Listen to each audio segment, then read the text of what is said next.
start of the year 2022. We've obviously had last season and then at the start of this season as well. So beginning of this year, reaching the semi-final of the Gibraltar Open and getting to the quarterfinals of the Welsh Open. You had that final frame decider against Ronnie O'Sullivan.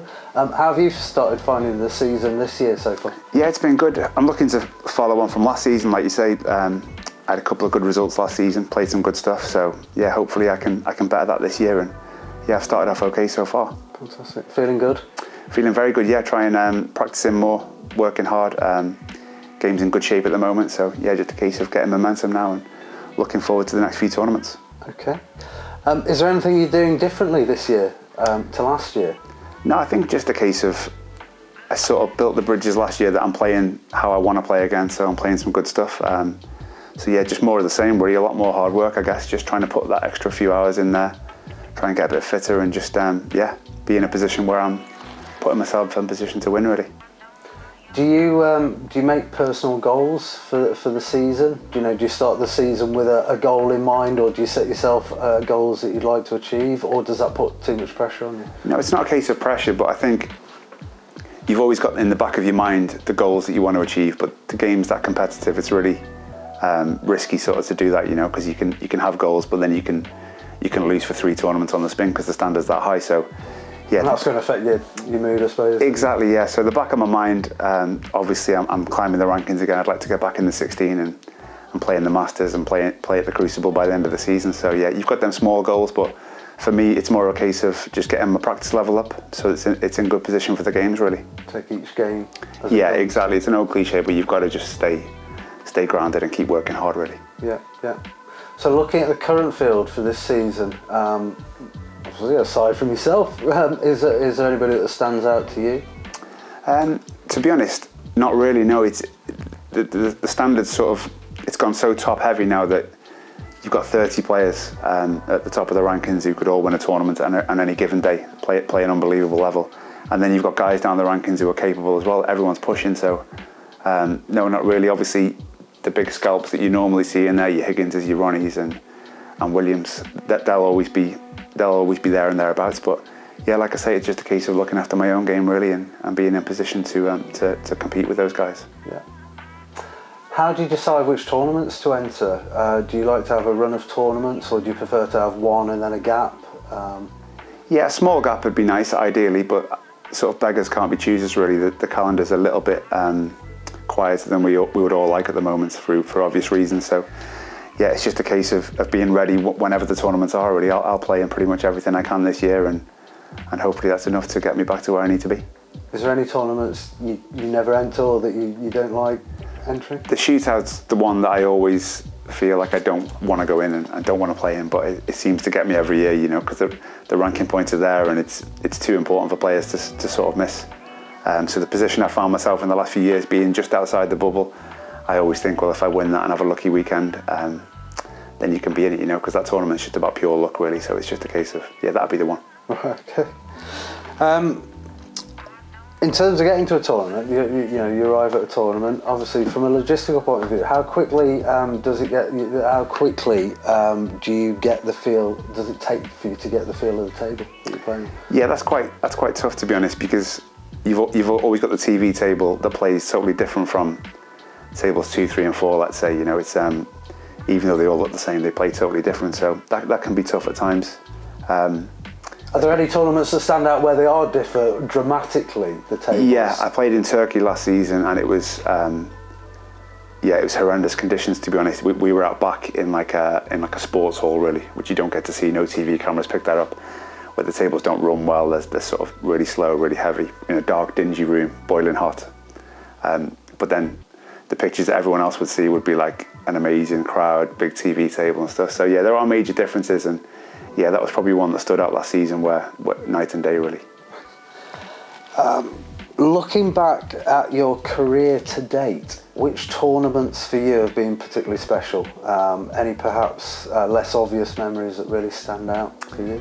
I guess, to be honest, it's pretty obvious, but the ones you win obviously stand out the most, So I've been lucky enough to win 3 major tournaments. They've all been in China, so yeah, they're the ones that you're most proud of and they stick in your mind. But Was the one out of the three that was your that was the, you know? Yeah, the first one really, 2008, winning the Shanghai Masters over there. That was obviously my breakthrough tournament. To sort of, you don't know you can win a tournament until you actually win one. So, yeah, and I had a tough draw all the way through. Played like the likes of Hendry, Robertson, Selby, Davis, and then Ronnie in the final. So yeah, it was a tough draw all the way through, and yeah, to beat Ronnie in the final at that stage in my career was pretty amazing. Yeah. I know there might be an obvious answer to this, but there might not be. But of the opponents you have played during your career, who have you enjoyed playing the most? Perhaps not the most skilled, but is there one that you've enjoyed playing the most? Yeah, probably like, I'd say Mark Williams maybe. I seem to have always had like some real good games with him, win or lose. They always seem to be pretty even, and like. He comes across as a really nice character. Yeah, he's a nice guy, and like obviously he plays the game like. I respect the way he plays so much, you know, the way he plays the game differently to most other people, and I sort of look up to him from that point of view. So yeah, I've done for years, and when I've sort of locked horns with him, we've always had some good battles, good games, plenty of deciders. So yeah, I've had some big wins and some big defeats, yeah, so probably Mark, yeah. Williams, out of, I suppose a lot of them, seems to enjoy it more as well, as in not to put the pressure on. Obviously there is pressure in terms of a tournament, but he seems to be able to deal with that pressure quite well. So yeah, he does really well. I think the only thing I would add to that is the guys who have done so well for years, obviously there's no looking that they've done amazing, but I think if you were free rolling and you had that much success, you can look at the game a little bit differently to the likes of other guys who haven't won tournaments, or the likes of me who's won a handful of tournaments, and you're sort of still striving to get that. You know, you see it as a different kind of pressure. So yeah, it's all different levels and all different ways of looking at it. But yeah, I'd say them guys do feel differently when they're probably more carefree than the likes of myself and a few other guys down the rankings, I suppose. Yeah. We have spoken about this before, but I suppose getting on to snooker as just as a job, because that's what you do in effect. Do you find it hard to manage the inconsistent income, or is it something you get used to? Yeah, I'm probably used to it now, but it's always tricky. You've always got situations where you've got checks rolling in of big money, but then you might lose a few bad defeats early on, and then you've got no money coming in for a few months. It's different. All the snooker lads really have left school early. You know, it's been a weird sort of similar journey for everyone. So no one's really got that financial backing of like different careers or pensions or anything like that. You know, everyone's sort of living day to day, so you have got to be a little bit smarter with your money and sort of put a bit away and think for the future so that you can take the pressure off when you're actually playing in them high pressure situations already. Because if you're playing for like a big check and you need that check, there's just no way you're going to win that game. You know, it's too much pressure for anyone. So yeah, to be smart with your money is key, really. Must be quite hard psychologically. But so did you get any help with that going through your career? Or was it something you sort of left to your own devices to get your own help? Yeah, the help would have come from mum and dad, really, just being not in a rush to sort of move out, and I could practice at home and just sort of live under their roof and still work away and try and get a path on the tour and stuff. I think if I was out and I had my own place young, I don't think I would have actually made it, you know, because it's sort of the financial drain just takes it too much out of you. You know, you've got to pay for your entry fees, you're travelling around the world and stuff, and then if you lose first round, you're out of pocket. So, we don't come from a wealthy family or anything like that, but they helped me out financially, being able just to get my foot on the first ladder, really.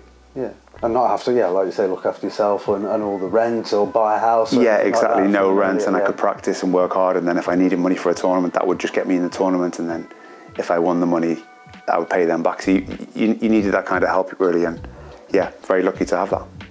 And then once you did move away from sort of the parents and sort of made your own life, then how have you found that in terms of... Yeah, it's tough. I guess that would be the same as anybody getting a job. The mortgage side of it, you get a mortgage and you got your car payments and all that kind of stuff, and you're playing in tournaments and you might bomb first round, but then you have a run to a semi, and you have got to sort of manage your money. If you spend as it comes in, you're always going to be short, and that next payment's going to be...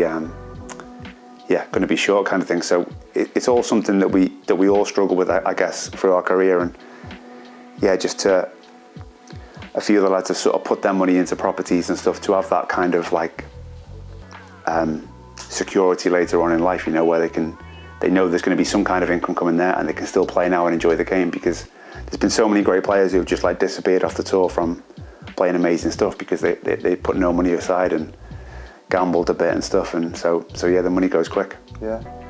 So it's the second year that Residential Estates has been a sponsor for yourself.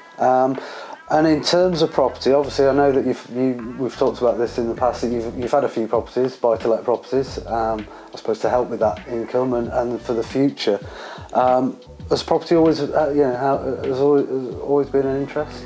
Yeah, always, to be honest. A few of the older guys who've done exactly what I just said there, been smart with their money, earned decent money in them, and then bought flats and bought terraced houses and just sort of ticked over that way. They always said to me, as soon as you get any kind of money coming in, just put a little bit aside for that, and then the properties will look after themselves, you know.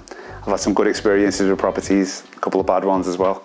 But yeah, you sort of take them risks to try and, when you're younger, to try and figure out a little bit more. And obviously then meeting you guys, I understand a little bit more about that now, and going forward, that's what I'm looking to do. So hopefully a few more runs in tournaments and then a few more properties, and take a bit more pressure off myself. Yeah. Well, your friend, you recommended a friend, didn't you, to us recently, that we're managing one of his properties on. Yeah. And I think we've actually just managed to secure a fairly long booking for that. That's right, yeah. Hopefully a few more of those. Yeah, I think so. It's good all around, isn't it? It's anybody who I come into contact with, because I believe in it myself and stuff, and I know how good a job you guys are doing. It's important for me to sort of, I'm trying to put all the balls so that I can be in that position later on. So yeah, that's what I'm looking to do, and yeah, everyone's happy. Yeah. Thank you, Ricky. All good, yeah, no worries. Thank you for joining us this evening. No worries. You've obviously got your next match coming up against Alfie Burden in the European Masters. Yeah. So good luck with that, and good luck from the team at Residential Estates. Thanks very much, I appreciate it. Thank you.